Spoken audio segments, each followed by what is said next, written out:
Hello everyone, hope you all are doing very well. সেদিনকে আমরা দাদার বিয়ের শপিং করার পর চলে গিয়েছিলাম সবাই মিলে ক্যাফে অ্যাভিনিউ, যেটা হচ্ছে শ্রীরামপুরে। সানডে ছিল বলে অনেকটাই ভিড় ছিল, তাই জন্য আমাদের রিসেপশনে অনেকক্ষণই ওয়েট করতে হয়।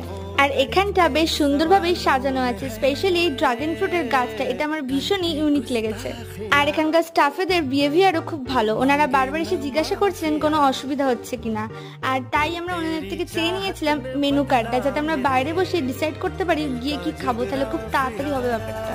আমরা অর্ডার করেছিলাম চিকেন পপকর্ন, যেটার দাম ছিল 180 আর ছিল হচ্ছে 15টা পিস। তারপর আমরা নিয়েছিলাম হচ্ছে দুটো স্যান্ডউইচ, চিকেন কর্ন স্যান্ডউইচ, যেটার দাম ছিল 130 আর 4টে করে ছিল।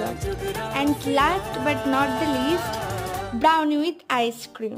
সো তোমরাও এই ক্যাফেটাতে যেও আর আমাকে জানিও ভিডিওটা কেমন লাগলো। যদি ভালো লেগে থাকে please do like, comment and subscribe.